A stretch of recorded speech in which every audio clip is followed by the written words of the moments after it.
আমাদের একটা প্রতিবেশী দেশ আছে, আমরা আমাদের দেশ নিয়ে যত ভাবি তারা তার চেয়ে বেশি ভাবে।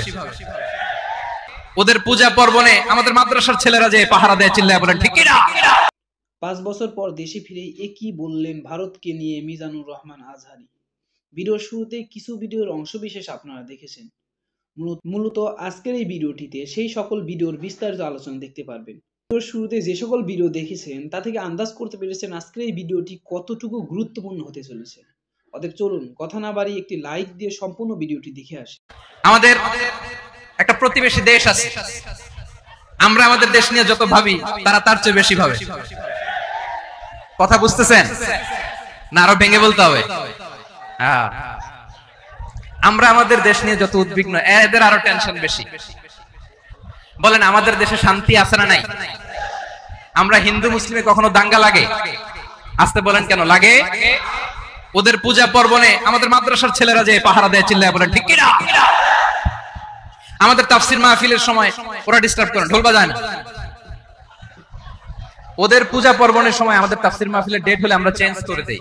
সুবহানাল্লাহ, কি সাম্প্রদায়িক সম্প্রীতির রোল মডেল। আর ওই বাংলাদেশের ব্যাপারে তারা অনেক ডিসইনফরমেশন ছড়াচ্ছিল।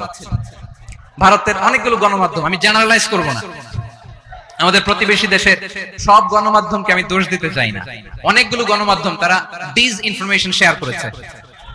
ডিসইনফরমেশন আর মিস ইনফরমেশনের পার্থক্য আছে। মিস ইনফরমেশন না জেনে ভুল বুঝে একটা মিথ্যা বা ভুল তথ্য ছড়িয়ে দেয়া, এটার ক্ষমা আছে, এটার কি আছে? আর ডিসইনফরমেশন মানে ইচ্ছা করে, প্ল্যান করে, ম্যাপ করে, ছক এঁকে মিথ্যা, গুজব, রটনা সোশ্যাল মিডিয়ায় ছড়ানো, এটার ক্ষমা আছে? আওয়াজ করে বলেন ক্ষমা আছে? ভারতের কিছু গণমাধ্যম তাই করেছে, আমরা ব্যথিত হয়েছি, আমাদের হৃদয়ে রক্তক্ষরণ হয়েছে। আমাদের প্রতিবেশী দেশকে বলতে চাই, আমাদের দেশ নিয়ে আপনাদের ভাবার দরকার নাই, নিজের চরকায় তেল দেন, নিজের দেশ নিয়ে ভাবেন। গত মাসের ভয়েস অফ আমেরিকার রিপোর্ট, বাংলাদেশে সংখ্যালঘু জনগোষ্ঠী আগের চেয়ে বেশি নিরাপত্তা পাচ্ছে। Report voice of America, Muslim report নাকি মুসলিম জরিপ? ভয়েস অফ আমেরিকা, কথা বুঝে নাই বোধহয়।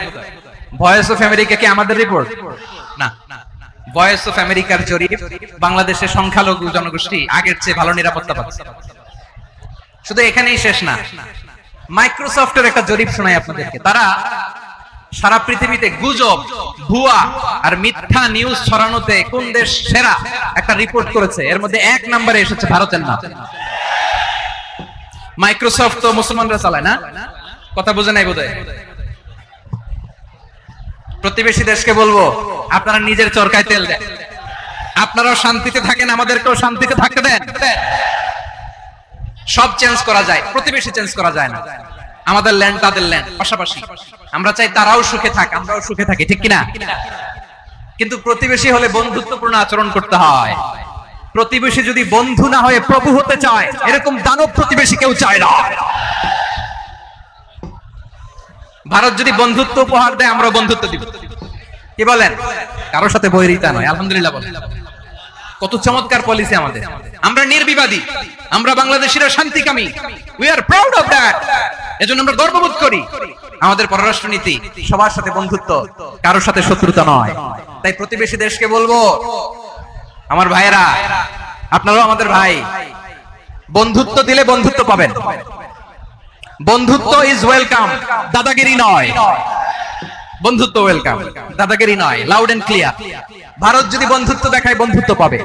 কিন্তু ভারত যদি বাংলাদেশে আধিপত্যবাদ বিস্তার করতে চায়, বাংলাদেশের 18 কোটি জনগণ সেটা রুখে দেবে। ভারত যদি গৌর গোবিন্দের ভূমিকায় নামতে চায়, দেশের 18 কোটি মুসলমান শাহজালালের ভূমিকায় নামবে।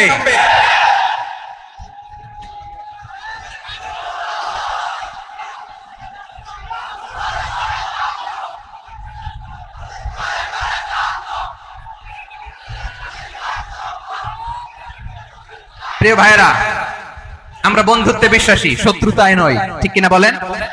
আল্লাহ আমাদেরকে বোঝার তৌফিক দান করুন। আমি আশা করি সম্পূর্ণ ভিডিওটি দেখেছেন। তো মিজানুর রহমান আজহারীর কথা আপনাদের কাছে কেমন লেগেছে অবশ্যই কমেন্ট বক্সে জানিয়ে যাবেন। এই ভিডিওটি ভালো লেগে থাকলে শেয়ার করতে ভুলবেন না। আর আমাদের চ্যানেলে নতুন হয়ে থাকলে চ্যানেলটি সাবস্ক্রাইব করে চ্যানেলের পাশে থাকবেন।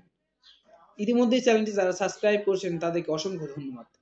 দেখা হবে নতুন কোনো ভিডিও নিয়ে, ততক্ষণ সবাই সুস্থ থাকবেন। আল্লাহ হাফেজ।